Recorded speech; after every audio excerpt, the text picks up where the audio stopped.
this is Kat with Beadaholique, and in this video I'm going to show you how to make a tassel using round leather cord. Now I have something pre-made here, and I made just a cute little earring, and you can see that I'm using two different colors of the round leather cord for a little fun sort of two-tone look. So we're going to make the second one in this video here just to show you a nice technique. So I have two colors of my round leather cord, and this is 2 millimeters in width.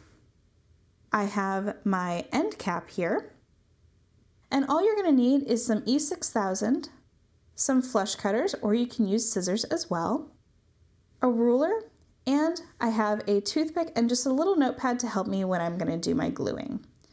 So the first step is to start by figuring out exactly how long you want your tassel to be, and you're going to subtract what you want out of that well because it will sort of stick into it. So if you want a 2-inch, you're going to need 2 and about a 1/2 inch.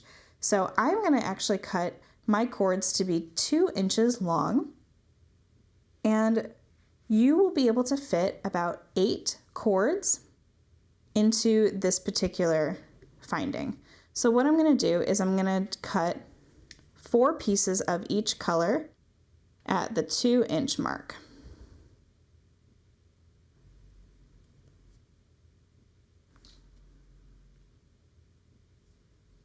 And you can measure individually or sort of do it like I'm doing, where you just sort of eyeball it from the next one. You can also trim these a little bit later.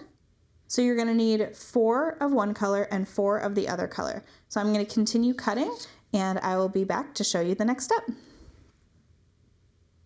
All right, so now I'm cutting my last cord there. So I have 4 of my brown here and 4 orange. I'm going to go ahead and set those aside.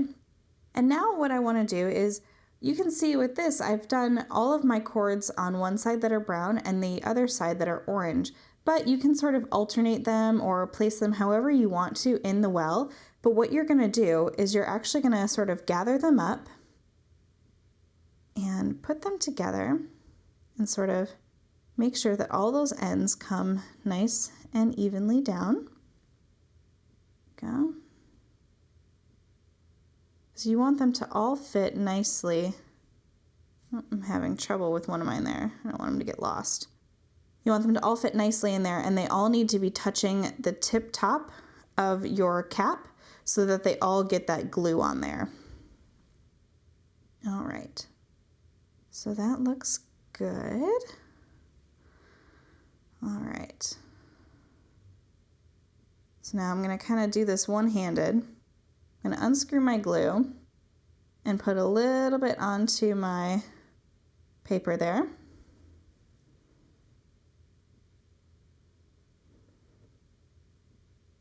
And what I want to do first is I'm going to kind of get that glue there.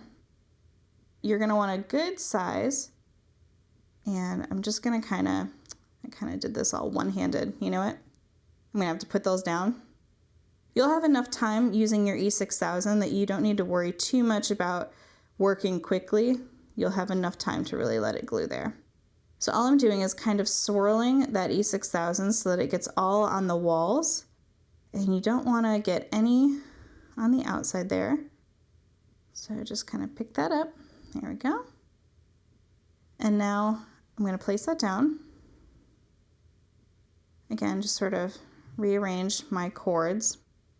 And when you're working with such little cords, sometimes this part can be a little tough, but you have time to work with it, so you're okay.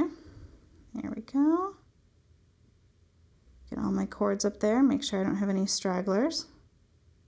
And now I'm going to sort of place that over the top and just sort of use your nails to kind of squeeze it in there.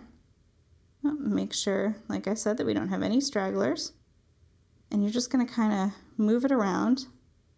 And this is where you want to just sort of take each individual cord and press down.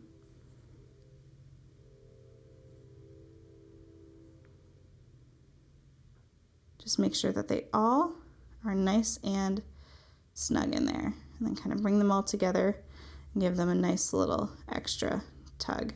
Now you can see I have a little bit of glue sticking out there, so I'm gonna take the clean edge of my toothpick and just sort of clean that up a little bit. There we go. And when it dries, you'll be able to clean that up as well.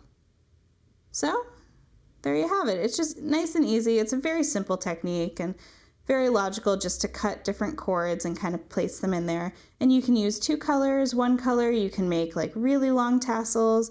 You can kind of fan them out a little bit or keep them a little bit more straight like I've done here. But this leather cord is really nice and it's very forgiving. So you can do a lot of fun little things with it. And then just add an earring hook if you want to do that, or you can add this to a necklace just by adding a jump ring. So there's a lot you can do with these. You can find the cord and all of these supplies and even more videos at Beadaholique.com.